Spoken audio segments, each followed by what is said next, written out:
Yo, what is up, Knights? Aegis Rick here, bringing you the update I know a lot of us players have been waiting for. Anton Raid, or what has been known in Korea up until very recently, the true end game. We'll be covering that shortly, but suffice to say, it's gonna be challenging, putting to the test what we DFO vets have been preparing and striving for since the very beginning. There are a lot of events apparently revolving around that. And at the risk of alienating too many of you guys, I just want to point out that even if you're not considering Raid, there are plenty of events that will help you out in a lot of various ways, so don't feel left out. But anyway guys, enough teasing.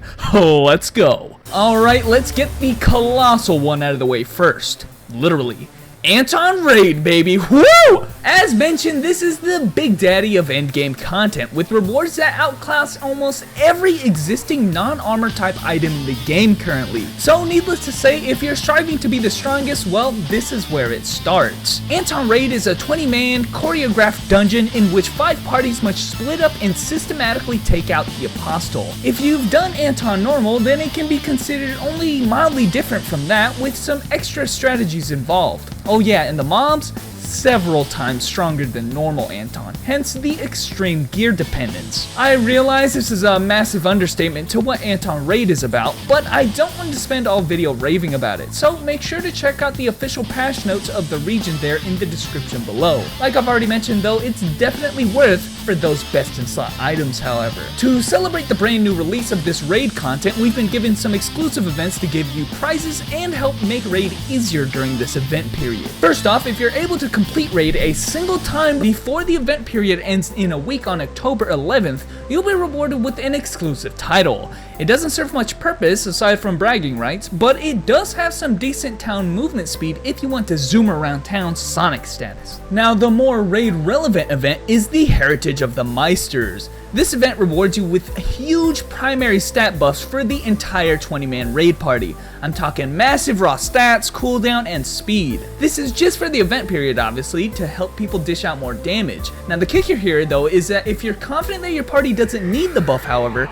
you will instead be rewarded with an extra Anton pot that will sort of act as an extra dungeon clearance reward. So again, it's either a helpful raid buff or an extra reward, which is great. And that about covers the raid specific events. The rest of the content, as you'll soon find out, is more indirectly tied to Raid. To kind of ease into what I'm getting at, let's first look at the cash shop. First off, we've got some new avatars, and by we, I really just mean male Slayer and Gunner, and female Fighter. Each of them got 2 new costumes with 4 recolors, and players of old Nexon DFO will recognize them as sets from that era. Obviously, this explains why only these classes in particular get them, because quite frankly, most all of the other classes didn't even exist at the time that they came out. This is all fine and great and all, and I just hope that even partial releases like these are a much more common occurrence in our updates. There's really no reason why we only have a handful of avatar pages for over 10 years worth of content in Korea.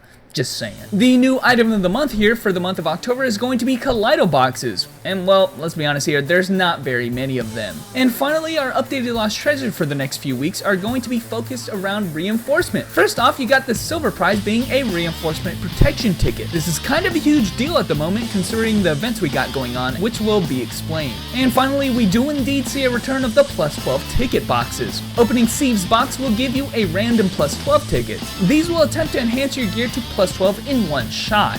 They can range up to 10% and 90% success chance, and there are no penalties if you fail. Of course, weapons for your percentage-based classes are just dying for these kinds of things. And I think that leads us into the events that we've got. I've said a few times now that everything does seem kind of raid related, albeit a little indirectly. You're going to notice that reinforcing and amplifying gear is a huge theme this time around, so make sure to enhance your gear to the max if at all possible. The first event, Adventurous Tears, is what's causing all the fuss.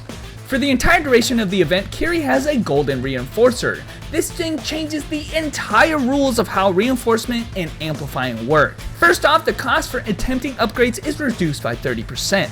saving you a lot of gold. Now for reinforcing your gear, it has a 100% chance of succeeding all the way up until +9. Amplifying also has a 100% success chance all the way up to +7. And if you fail the +8, +9, or +10 attempts, you'll only go down one step, not be reset back to 0 like usual. Every time that you succeed, you'll be given one Kiri teardrop.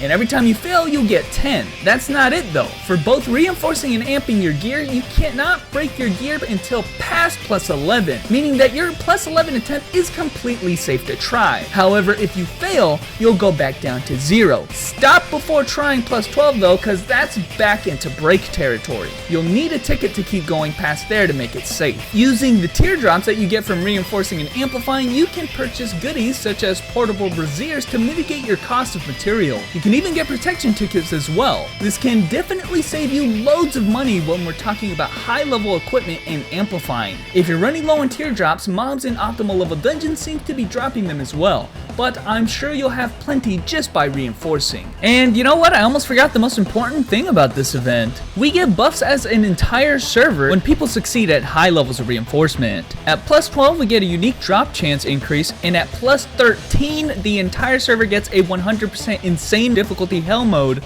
for 30 minutes. This, quite frankly, is probably the thing I've been abusing most in these updates. The next two events seem a tad out of place with all this raid content. However, it's good to have at least a few things that people who are not all raid gung-ho should be willing to do. The first is fishing. In the Underfoot Fishtival, you are able to get 3 different baits, but you have a cap of each every day. You can get up to 50 inferior bait by lording around in DFO every 30 minutes, up to 30 intermediate bait, which can be bought directly from an event NPC, and finally 30 superior bait can be farmed in optimal level dungeons. Now these baits can get you different prizes that you can use at a fishing NPC over here in the Lake of Healing found in Underfoot. You'll have to play a short fishing minigame however. You can do it manually to increase the pace, or have it done automatically at a drastically slower pace. Either way, the prizes do seem pretty nice, utilizing the different catches that you get from the minigame as shown here. As a tip, the ring that is purchasable from the 25 lobsters here is a smash modifier, even though it doesn't look like it. The second event here is actually in Syria's room, and it's called Invasion on 8-bit. You're allowed to enter 3 times a day to embark in an 8-bit journey, which greatly resembles the Watchers of Natram dungeon in Kalundal. This event, however, is extremely straightforward, and all you've got to do is pick up the 1 pixel items off the mobs to trade them into the NPC for various items. The massive prize here being the Dotness Auto sub-equipment. It's similar to the coveted Starfall sub-equipment a while back, in that it's a proc sub that does a ton of damage. If you weren't here for Starfall, this gem is not much different, and is heavily abusable for classes that deal a lot of multi-hit. Lastly, there's an ongoing event titled the 4-week power-up program. Given that you clear 10 optimal level dungeons for the week, you'll just be given a useful box as shown by the event prizes here. You'll even get more prizes for consecutive weeks for completing it. I mean, 10 dungeons, it doesn't get much easier than that really, and the prizes are extremely helpful. And that's about all for the current happenings right now in DFO.